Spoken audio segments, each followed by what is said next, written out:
Hello, I'm Holly Alfano, ILMA CEO. Welcome to LubeTrends. We started LubeTrends in 2020 as a way of keeping in touch with ILMA members as the pandemic took hold. Little did we know how valuable these sessions would be. It was a great way to stay in touch with members. I'd like to thank Chevron Oronite for their ongoing support of our LubeTrends town halls. Today, we're going to wrap up 2021 and take a look back at the many challenges our industry faced. We thought 2020 was a crazy year. Little did we know that 2021 would be more of the same. People were trying to return to work, businesses were ramping up again, members were trying to manufacture and ship products, but how difficult that would prove to be. We have a great set of panelists today. Julian, President and CEO of Advanced Lubrication Specialties. Colleen Murphy-Smith, Director of Base Oils at Motiva. Mike DeBattista, Sales Manager with Chevron Oronite. And last but not least, ILMA's longtime General Counsel, Jeffrey Leiter. If you have a question for me or one of the panelists, just send an email to communications@ilma.org. Let's see what our panelists have to say. I really want to thank you all for participating, and just to get things going, what would you say that 2021 was all about in the lubricants industry? Why don't we start with you, Greg? Well, without a doubt, it's been the most tumultuous year that I've ever been exposed to in the lubricants industry. Whether it's been raw material issues, employee issues, trucking issues, you name it, we basically had to handle just about every single one of them over the last 12 months or so. And it's not specific to one base oil. It was basically all the base oils, not one additive, basically all the additives, all the suppliers. So you name it, it went wrong in 2021. And, I think as an industry, we've worked very, very hard. A lot of the ILMA companies have worked together to try to keep people whole through this whole process. But as I speak right now, there are still a lot of sales control allocations and lead times that are probably 10 times what they used to be on some key raw material components. So we are still struggling. We're hoping for a much better 2022. But we'll just have to see if we can get this thing turned around. Colleen, from your perspective as a supplier of base oils, what would you say that the big challenges were? I think a lot of it was just having to be adaptive to the, constant changing that was happening in the marketplace.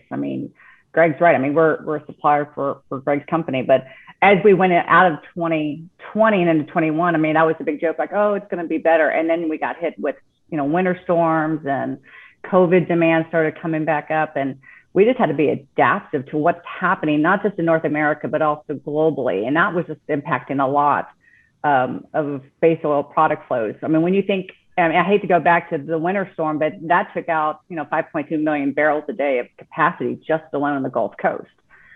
So when you brought those refineries down, that just had a trickle down effect to base oil capacity, production capacity in the Gulf Coast. And then as units started coming back, we kept an eye as far as who's back online, where is that product going? And again, we had to be adaptive to say, how can we best serve our customers? And sales control is something we never want to have. But we had, as demand was coming back up and customers needed raw materials, we had to look at how do we best manage the barrels we have, and also look at where our competitors are on sourcing their products. So adaptability is really key, and it's still like that. It is still, every time. I'm knocking on wood right now, but right now our eyes are on hurricane season, so we're just bated breath waiting to see what happens. I'll also say too, I've never had, and our team has never had to be so close to our customers to understand the dynamics, what's happening, because as Greg mentioned, it's all raw materials. So constantly talking with them and finding out what's happening on your demand side, but also your availability for products. Where are you on manufacturing? So that's been really key to find out what's happening with our ILMA customers. But adaptability has been the big one for us. Yeah, I think that's been the case for a lot of people, because people have had to, people overuse the word pivot in 2020, and I think they're still kind of pivoting in 2021 and having to be flexible and having to be fast and react to the situation as it's as it presents itself. Mike, are you there? Absolutely, I'm here. Thanks, Holly. Okay, good. I wasn't sure if we lost you there. Can you give your perspective as an additive manufacturer? Yeah, a bit of a broken record. Two words: supply, logistics. Right. So, from a supply standpoint, as we were crawling out from under 2020 and COVID-related rebound, we got hit with that Texas freeze, and so. Although we were not directly affected by that because our manufacturing capacity was outside the freeze zone, it just affected so many raw materials, and is commonplace in our industry right now. We talk about there simply aren't enough molecules available to meet customer demand.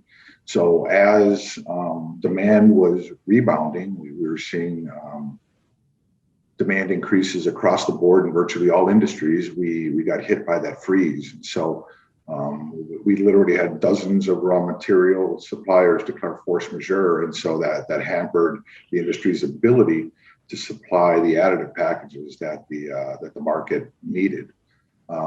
That coupled with the continued logistical issues, everything from ocean-going freight dealing with some port access issues due to COVID-related shutdowns to as we're all aware in North America, the truck driver shortage. So whether it be delayed or no show of inbound raw materials or customer trucks or even our own third-party logistics vehicles not being able to get into the plant on time to make deliveries on time. So as Greg said earlier, it has been one heck of a challenging year for us. Mike, if I can ask a question, there's been so many force majeures related to components that go into the additive industry. Are we facing a capacity issue? Is there enough capacity in the additive and component industry to handle the demand over the next couple of years? Are we finally seeing an issue where, hey, the reduction in these industries and the closure of all these plants are finally catching up to us? Or is this just kind of a short-term issue that you expect to get through and there should be plenty of capacity moving forward? Thanks for that, Greg. We certainly see this as short-term, but before all these issues arose, we certainly were not capacity constrained. I'm not talking about my company in general, but I'm talking about additives. So we were not capacity constrained. We were actually, we felt that the additive industry was long in supply. So we've had these discussions internally. And it certainly seems that once we come out of this supply constrained environment that we're currently living in, we will go back to an environment where we believe that there will be enough additive to supply the market. Yeah. Thanks. One thing that we've also been hearing about from members is, and I'm sorry, I'm going to pause for a second. Jeff, I didn't ask you the question. What do you think? How would you sum up what 2021 was all about for the lubricants industry? Well, I go back to the beginning of the year, and I think in talking with ILMA members back in December, January timeframe, as we were seeing the pandemic, effects go down, members really saw us, because of their closeness to their customers, 2021 being a year of great opportunity that they could increase sales, really come out of the pandemic, with strong position. And then we got hit with the winter storms, the supply chain and logistics issues. So it's been a volatile year, I think probably would be the way I sum it up at this point. Folks are managing what they can with their customers, and some of those opportunities perhaps are further down the road. Great.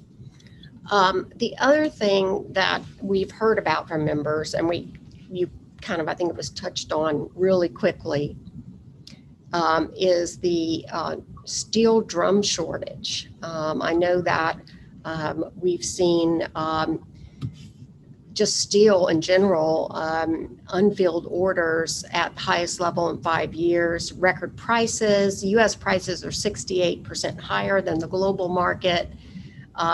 Has that affected any of your operations? Is that for me, Holly? Yeah.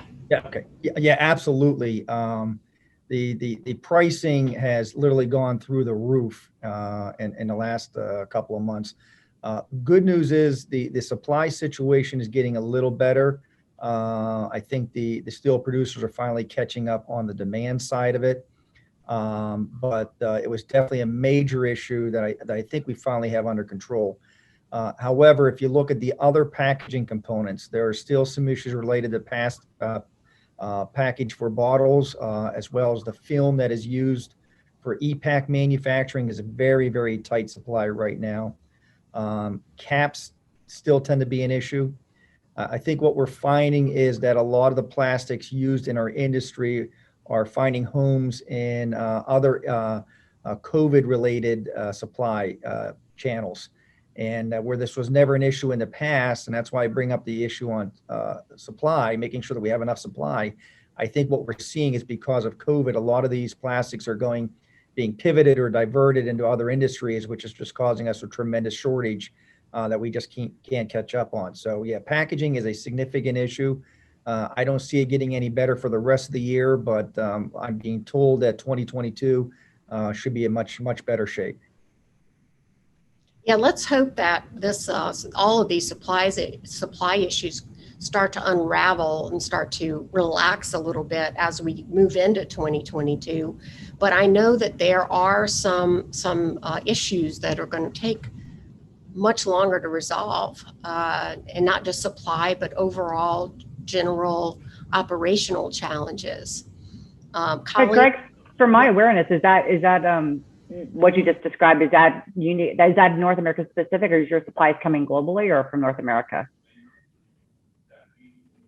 For caps and pellets and plastics. Yeah, these are all North American right now. All North American, that's what I thought. It's funny. I think the global position is much better than the North American position, but I also think we have recovered a lot faster than the rest of the world. So that could be one of the drivers. We've touched on a number of issues that are, hopefully short term, and that will begin to resolve themselves over the next year to 18 months. Hopefully into 2022, we'll start to see some relief. But we do know that the pandemic has brought on some challenges that are going to be much longer term. And I want to ask Colleen, maybe she wanted to touch on a couple of those. I think thanks, Holly. I think for us longer term, from a base oil perspective, I'll say, we're definitely, the demand's there.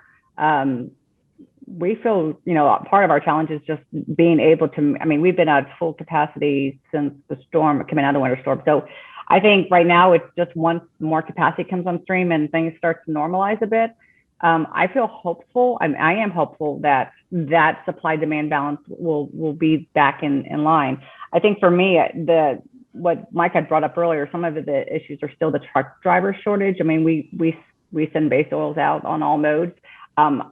So the driver shortage is a big concern. Trucking is part of it's not our largest part, but it is part of our modes that we send out. I sit in our fuels organization in Motiva, so I actually have visibility in what's happening on the fuel side as far as in the Mid-Atlantic, really advocating on some additional help just to get drivers out there. And Holly, I'm sure in your area, you're hearing a lot of that lobbying for more drivers, people are being creative and how can we get more drivers on the road.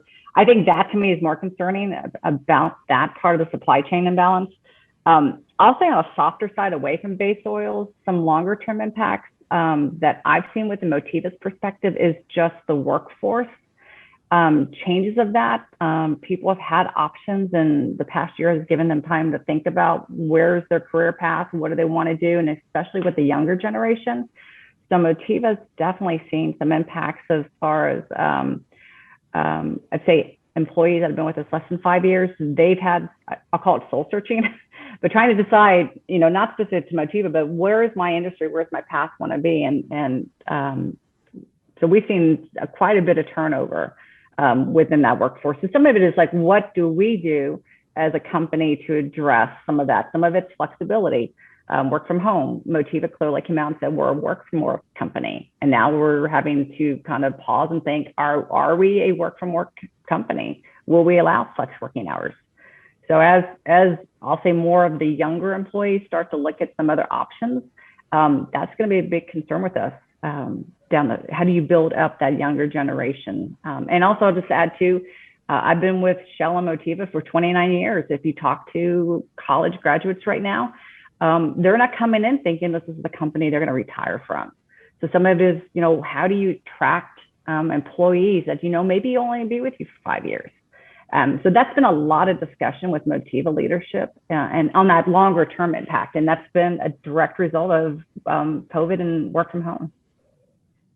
Greg, how about you? Have you seen some of these challenges with your employees and the workforce in general? Without a doubt. I mean, if you look at our manufacturing floor, most of our manufacturing floor, we have been probably 10% down compared to where our budget is. And we've seen a lot of turnover there as well, temporary help coming in and then finding work elsewhere or just saying, hey, I'd rather take the paycheck from the government.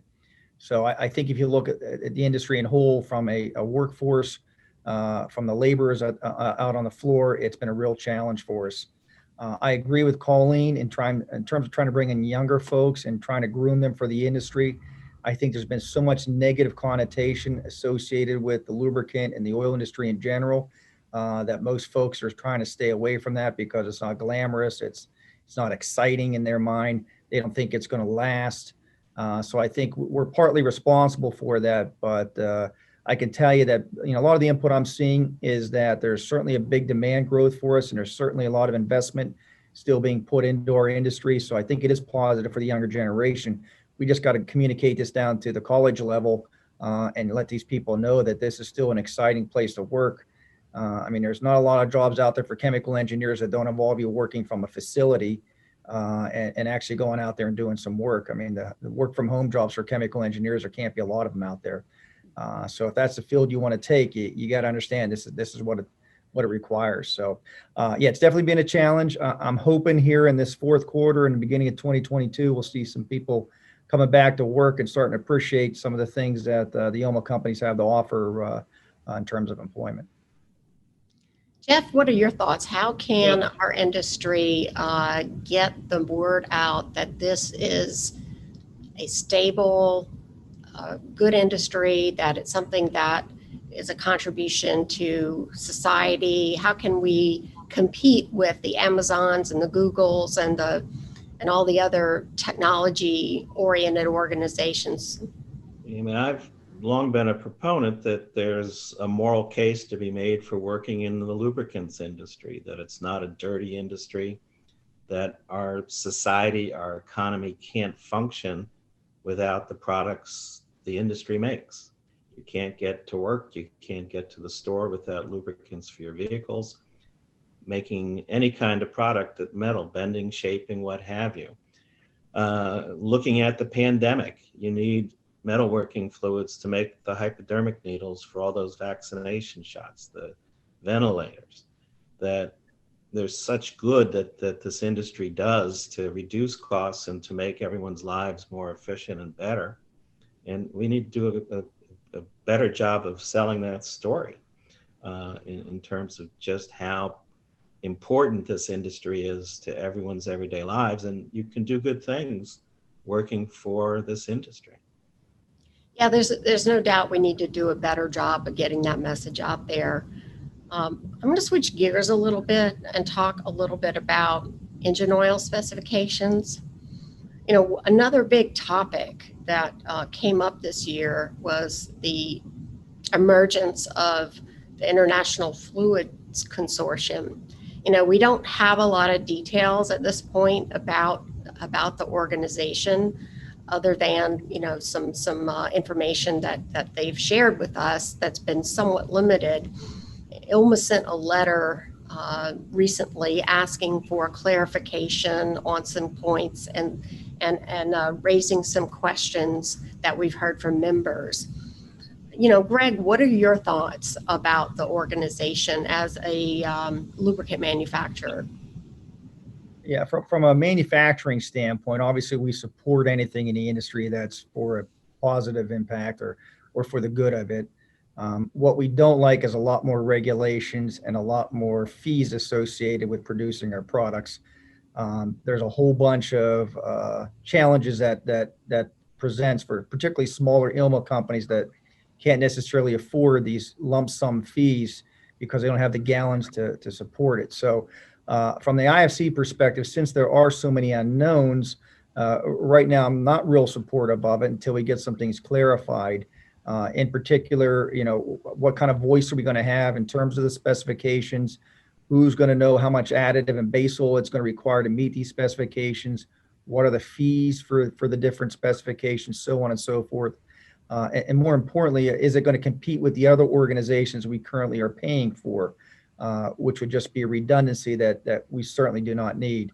Unfortunately, one of the things this industry does is create a lot of challenges and a lot of confusion to its members. And this is just a classic example of an association coming in that we don't know what it's for, what it's going to cost us, and why we need it. So at this point in time, I'm not a supporter of it.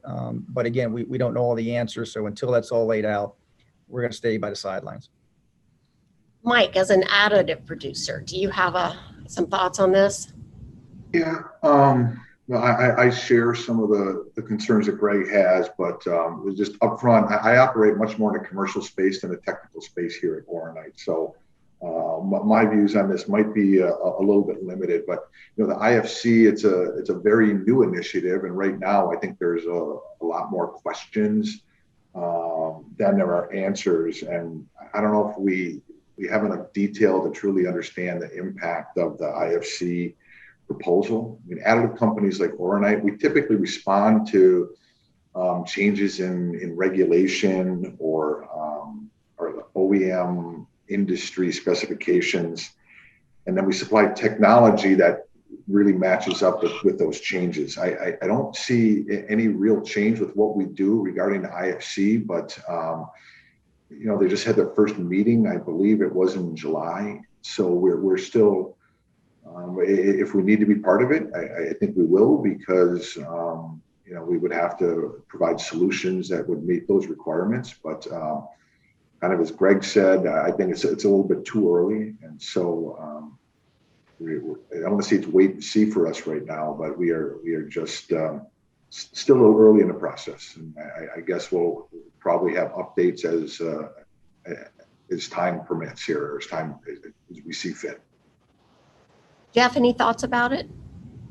Well, again, I think I would share what both Mike and Greg have said, that we have more questions than answers, as at least from ILMA's perspective, based on the letter that was recently sent to the IFC to try to get deeper into the weeds. The initial announcement was that the IFC would supplant API, ASEA, JSO, and we see no response from API or ASEA that they intend to go away or to shift everything into IFC.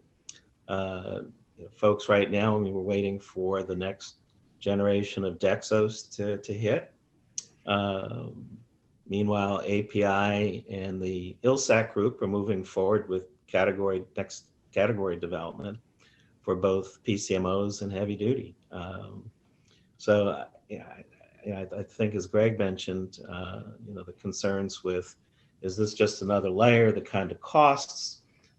If you go in a particular kind of specification, does it create worldwide supply imbalances, and where do those get met first? So, again, there's just more questions than answers at this point in terms of how this is going to work.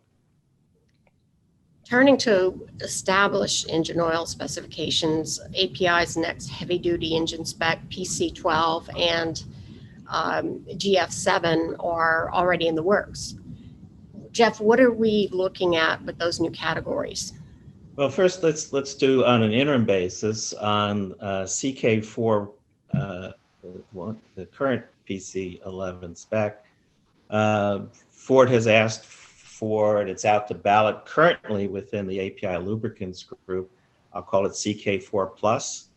Some issues with respect to further testing on the oils. I think ILMA's position on that is that it would require some new labeling and other things, and we're a little bit cautious about moving that area. The other is a request from the OEMs for an SP Plus. This goes to the low-speed pre-ignition issue, and so that's currently being worked on within the API lubricants group. Beyond that, you've got the requests for, and the work groups are starting to form on ILSAC GF7 and the next heavy duty category. I think based on what we went through on GF6 that, the effort is to try to speed things up. I don't think there's as much test development that's going to be necessary, but certainly that's already started, and it goes to the whole IFC issue as well. Jeff, also the new obsolete engine oil labeling rules that went through the National Conference on Weights and Measures go into effect January 1st. Can you just remind members of what that's all about? Sure. I mean, it's something that ILMA proposed beginning back in 2015 to Weights and Measures. It went through numerous iterations, but what was finally adopted and becomes effective on January 1st, 2022 is if you have any non-licensable API category, it requires the SAJ 183 Appendix A cautionary statement to be moved from the back label to the front display panel or front label of the bottle, so that if you're going to make and sell an SA oil, that warning that it's not meant for cars made after 1920 has to be on the front bottle, so that the consumer or the regulatory enforcement people can go into a retail store, look at the bottle, and determine what's inside without having to pull it up and look at the back. We think that this will go a long way to improving the products that are in the market, particularly for those customers or consumers who might have older vehicles, where those obsolete oils actually could harm those cars and make their useful life shorter than otherwise if they were using an appropriate oil in the car. So there's no sell-through period with the Weights and Measures Handbook 130 amendment. It does require those label changes beginning January. About half the states automatically adopt the revisions to Handbook 130. Under ILMA's enforceable code of ethics, it becomes basically a standard of care, or that we expect ILMA members to satisfy going forward after January 1st through our quality testing program.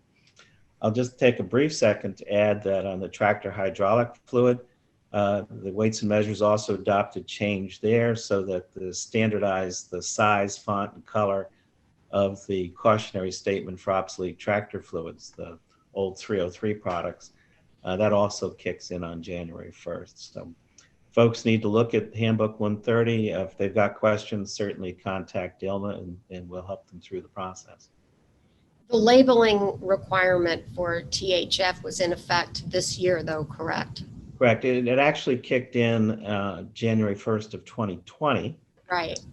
It just said that the tractor hydraulic fluid labeling needed to be clearly legible on the front, and that was very subjective. So the point was the Weights and Measures Handbook 130 has uniform labeling requirements, and so it now refers the manufacturer back to those requirements as far as size, font, color, as I mentioned. Yes, all of this is long overdue, so that's good news. As long as we're on the topic of regulations and just talking briefly about issues related to metalworking, Jeff, the EU and the UK are looking to ban mid-chain chlorinated paraffins. What's the outlook here in the US? Well, just to clarify, right now in the EU, they're going through a process of listing mid-chain chlorinated paraffins as a substance of very high concern. And that triggers a number of regulatory requirements under the EU REACH program. Here in the United States, what we're looking at is we're operating under current significant new use rule that allows mid-chains to continue to be used for metalworking fluids. There's a requirement under that significant new use rule for the manufacturers of the chlorinated paraffins to submit test data to EPA at the end of a 5-year period. We're about halfway through that at this point. It remains to be seen what EPA might do at the end of the 5-year period. I mean, certainly ILMA is remaining engaged on this issue with other coalition partners, I'll call them, but besides the manufacturers, other users of chlorinated paraffins, both mid and long chain and very long chain. Members continue to look to alternatives, but in many areas there's no alternative. Right. I think my own view would be that I think we'll see folks within ILMA, if they haven't already, gravitating to the longer chain products just to avoid some of the controversy. You know, we had a change in administrations, and typically that means leadership at EPA changes. And, you know, what have we seen with EPA activity related to TSCA during 2021? And what are we looking at in the future? Well, I mean, how much time do we have? I think the short way to describe this would be that the current administration, the Biden administration, their view of chemical management is to reduce risk to either no risk or as low as you can go. I think the Trump administration, and it's certainly what ILMA has been proposing, is that, you know, there's risk out there and you manage the risk as best you can. And that's the tension that's going on between the regulated community and EPA right now. EPA is just every week, there's something new out of TSCA in terms of risk assessment, chemical reporting, just other changes that they're making it more difficult. A number of our folks in ILMA have benefited from the low volume exemption program under TSCA. It's not going to go away, but they're going to make it more difficult for folks to use it. So it presents a challenge for us, both in terms of compliance and cost and you know, just everyday management of the products that the members use. Okay, and then now to kind of wrap things up, we've talked a lot about the challenges of the past couple of years.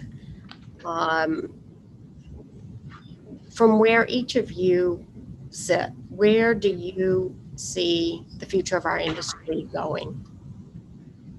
You know, we've got EVs on the horizon, you know, more push toward sustainability. So I'm just going to throw that out there and let who wants to go first on that one? I can go first, I guess. You know, from our perspective, the majority of the oils that I sell are related to automotive lubricants. And, you know, my biggest concern over the last couple of years is where is the electric vehicles position going to be in the market, and how's that going to impact the growth of the company? I'm much more optimistic now than I previously was. And the driver for that is, although Biden has put some strict requirements and has singled out electric vehicles as being the solution, all he's really doing is trying to increase the CAFE requirements, or the corporate annual fuel economy requirements of these companies. And what that basically means is, although they are going to offer electric vehicles on their platform, it's up to the consumer to decide whether or not that's a car they want to purchase, which is a much better position than you must buy an electric vehicle. Also, when you look globally, several countries and continents, even for that matter, are saying that electric vehicles, they have no ability to put the infrastructure and to sustain those. So I think there will always be a need for motor oils and engines. Most likely you're going to see smaller engines, lighter viscosity oils, but there always will be a need for that. I mean, I find it very hard for the state of Texas to go electric quickly with the amount of trucks and just the general driving distance that they have. A vehicle that can go 200 miles without having to need to be charged, I just don't see being fit in rural America, Texas, parts of California, Nevada. It just doesn't make any sense. So again, I think it's a much more positive view than I've had previously. The lubricants industry has done a fantastic job in terms of recycling oil and renewable energy or renewable oils. So I mean, we're certainly understanding what the need is from an environmental standpoint, and we're doing the best we can to accommodate that. I just wish the administration would stop, bad mouthing it and putting all the pressure on one industry, when I'm sure that the lithium batteries and the cement industry who's building these platforms for windmills are creating more pollution than we typically generate on an annual basis. So again, as I mentioned at the last meeting, I'm very positive. I think there is some good growth, particularly in terms of infrastructure bills that are going to require a heck of a lot more lubricants to rebuild parts of this infrastructure in the country. So I'm pretty positive moving forward. And once we get over these supply issues, I think we'll be back to a very exciting industry. Okay, who wants to go next?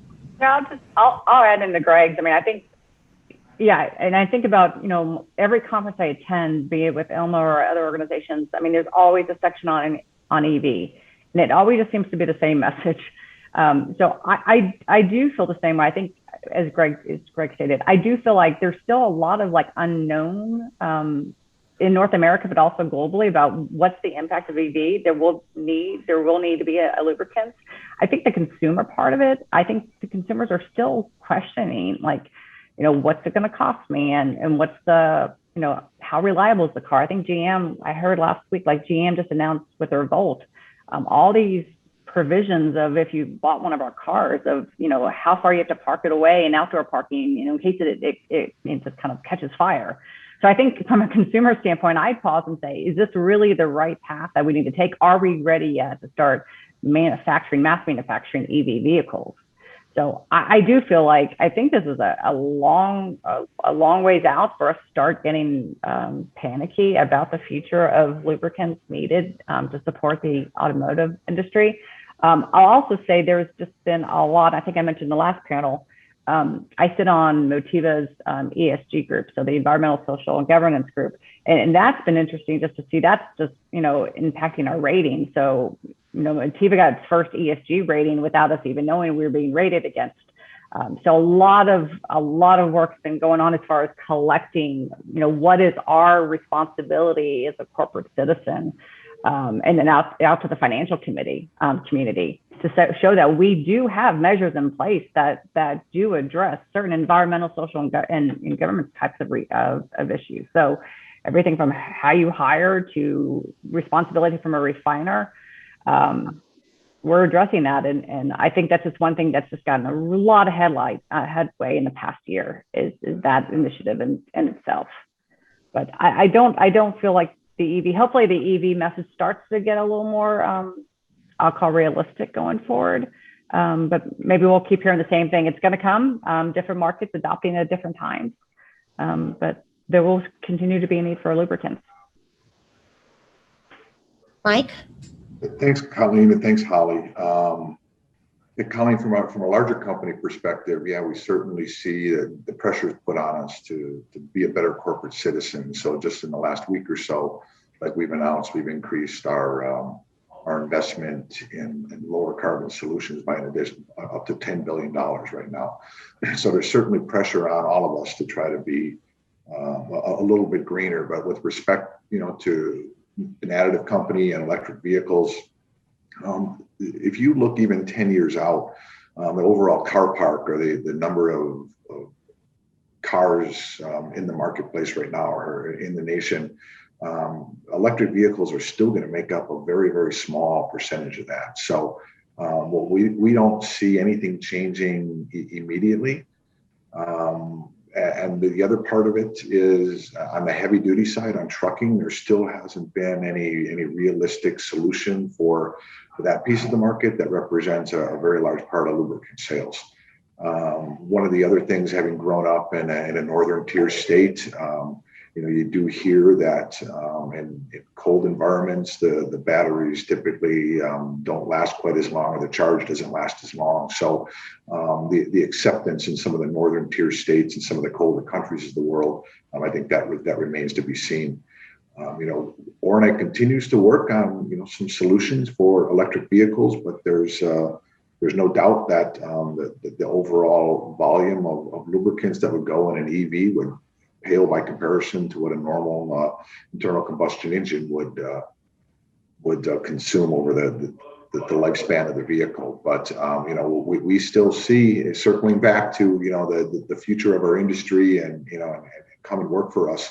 It really is going to be an exciting place to work for a number of years. We just don't see electric vehicles having a huge dent in the overall lubricant consumption globally for quite some time.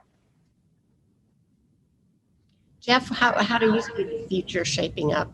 I think I share the views of all the other panelists in terms of, at least on the near-term side. I guess where I sit in terms of being counsel to the association and having a long-term involvement with both ILMA and its members, I think one of the hallmarks of the group is flexibility and adaptability. I wouldn't say I'm necessarily worried, but I look at it more like whack-a-mole or maybe incremental. I've been very interested in and concerned with some of the recent plastics recycling legislation that was adopted and enacted in Maine and Oregon. By the time this appears, Governor Newsom in California likely have signed SB 343 that really limits the recyclability claims that people can make on their bottles. And, given all the quart bottles of motor oil that are sold every year, that's going to be a challenge for us, I think, in the near term, that we as an industry need to get our hands around and do a better job with. Looking, depending on what happens with the Democrats' $3.5 trillion budget bill and some of the social engineering that goes with that, again, on the Green New Deal, the climate change type issues, I think we just got to stay sharp and attuned. Colleen mentioned the ESG provisions. I think the Biden administration is putting a lot of pressure on the banks. And so ILMA members going to their banks for loans or to renew a revolving line of credit are going to be asked about ESG and their ESG scores. So it's going to work its way down to the smaller members in the association. So I think over the next couple of years, while we remain focused on EVs and just penetration into the market, we've got these other issues that are kind of related to it that we need to be mindful of and making sure that we're addressing head on. What a great discussion. Thanks to everyone for joining us today. And I want to thank all of our panelists for all of your insights and a great discussion.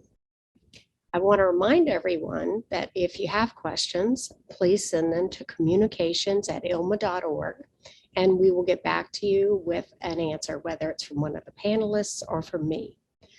I want to thank Chevron Oronite for their support throughout the year for this LubeTrends series. And finally, from all of us at ILMA, as we begin the holiday season, I hope it's a great one. We look forward to future sessions, and I'll see you next year.